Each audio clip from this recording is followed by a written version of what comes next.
Thanks for not walking out. So this little discussion tonight, it's titled How to Make a Movie for $25,000. I'm going to talk for maybe 10, 15 minutes about what we did to make this movie, and then if you guys, there's time and you guys have questions, we can do that. Hold on, I dropped my cards. I want to start off by saying that this is just what I did. I mean, one of the things about being truly independent and truly making this stuff ourselves, outside of studio system, not even having production companies or not having, agents and this kind of stuff, is that there is no real path. And I know many of you out there, some of you I know personally have made films, and your experience is completely different than mine. That's something that's both very liberating and also very frightening about this. But I will, tell you that I can sort of give you an experience of what I went through, and maybe somehow it might be useful to some of you or not.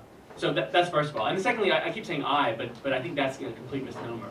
If you have lots of money, you can be that rebel independent filmmaker who has the vision and has all these people working for you to make your dreams come true, and your vision, you. But if you're operating on a very small budget and they're very limited resources, it's not about, you're not going to get the film made.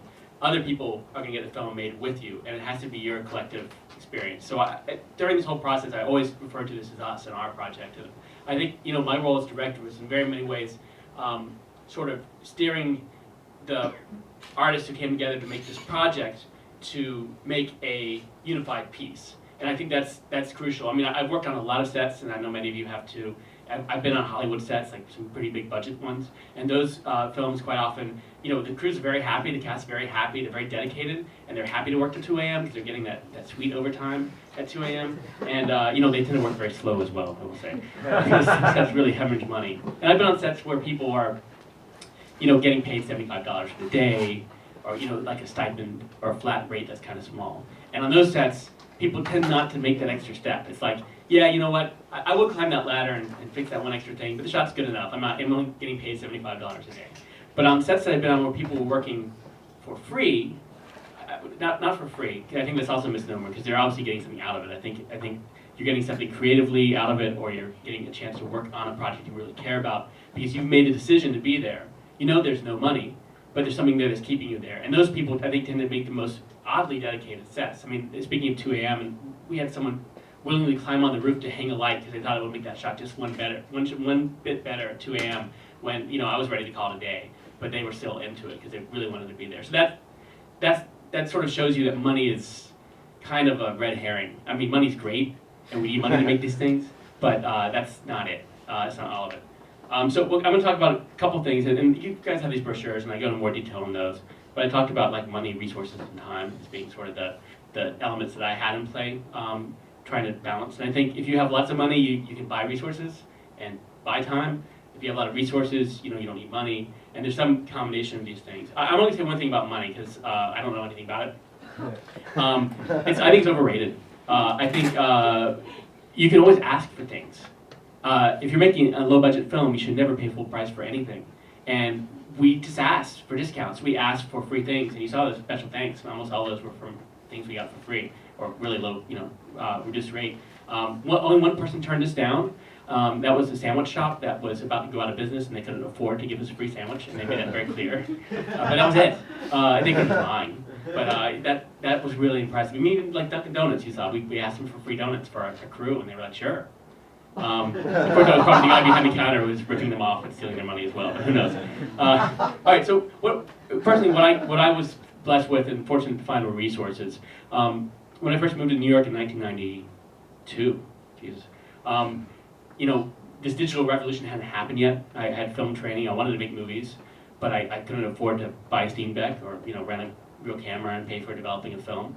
So I sort of fell into this theater crowd because I could rehearse in my apartment and put it on some tiny theater somewhere and have the work come to fruition. And I got a chance to meet and work with some really tremendous actors who have thankfully enjoyed working with me, and I've enjoyed working with them, and we've developed this relationship and kept it for quite some time. So when I was looking to make a movie, I thought, well, what can I do?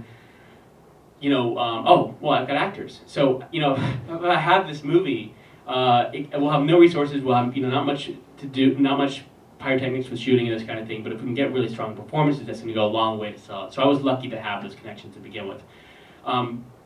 Also, another thing, all of us have bigger networks than we think we do. At least I discovered that when I started making this. I told everyone I knew that I was making a movie.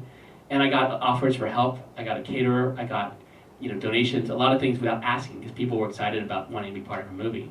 And those resources are there. You just have to wake up and realize you're part of a larger community to begin with. So to say to the potential filmmakers out there, you don't have money or time, money or resources. I'm sorry, I just killed a punchline there, because you do have time. And in a city like New York, you have great actors and great crew that are out there doing crummy reality shows or commercials or corporate work that occasionally they have a weekend off and they would love to do something fun. They'd like to step up and play the lead, or the gaffer would like to actually shoot a movie. And if you're willing to work around people's schedules and willing to wait and search for this stuff in a city like New York, it's just so easy to find these people, really good ones as well. For example, the DP who shot the film, this is his first feature. He's a professional gaffer. We met, and I wanted to work with him on the film, and we were about to shoot, and he got a gig in India for 2 months. And so what do? Do you find another DP, or do you wait? And of course, it wasn't a question. We waited, and it was worth it. Same thing with the sound engineer. He was busy, couldn't afford to pay him, so his full rate or anything. So we worked around this stuff. And same, we had people in off-Broadway plays. We had to be done by 4 p.m. The final scene, I had to be done by 4 p.m. One of the actors had to get into like a 5:30 show in the city, and that kind of stuff. If you are willing to do that, it goes a long way. And okay, I'm rambling. A few things I also want to say about time is that we spent 9 months rehearsing and pre-production for this piece, which is an exceptionally long time. That was because I knew, when we first started, I had a script, or I had a play, and I had some actors I wanted to work with, and that was it. I didn't have a location, I didn't have money, I didn't have crew, nothing. No schedule, no idea. So we started working on it, and bit by bit these things came through. And I had a feeling we wouldn't have enough money to really do it expensively, so we wanted to rehearse it in a way so the actors were comfortable and really got into it so deeply inhabited this world that we could just show up on a set and just make it happen. Ultimately, we never did a take for an actor on the entire production, because they were all there together. And that's really, that helped a lot in terms of taking advantage of time to save us a lot of money. Another thing we did is the director of photography and I went to the locations, and this is actually Ray. We're gonna play this in a second. I'll talk over it actually. We pre-shot the movie with me standing in playing parts, and I brought back the tape and edited, just to make sure the shots flow together. I'm not a storyboard person or anything. We'll play this and I'll sort of talk through it. It's pretty self-explanatory. You'll see some clips of what we pre-shot and then what we ended up with. And this changed, we wanted to be flexible about it, but that kind of planning that allowed us to get there, know what we were doing, and just go in and out. And I'm kind of vamping now because I'm waiting for this to start. How you guys doing? Where are you from? Oh, here we go. So yeah, this is, you see my great acting skills. I really know how to find my mark. We can kill these lights a little bit more. If maybe, right, yeah, thank you. It doesn't match up exactly, of course, but it gives you an idea of just how we were approaching the space.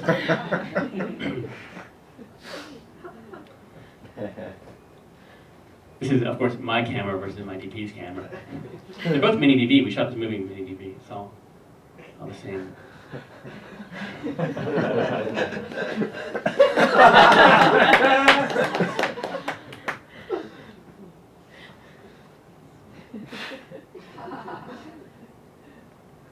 So while this is playing, what I'll say is, like planning like this is better than spending money when you're there, because it makes you think through the process more. You've got to really justify all your decisions. It also allowed us to create a visual style that really took advantage of our limitations. We couldn't do much, but we could do close-ups. We could. This is Mary Jane Sullivan, our producer, one of our producers. Little MJ there. That's her nephew.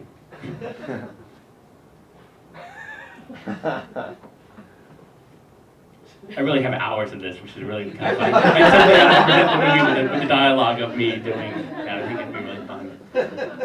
Maybe it'll be the flip side of the DVD.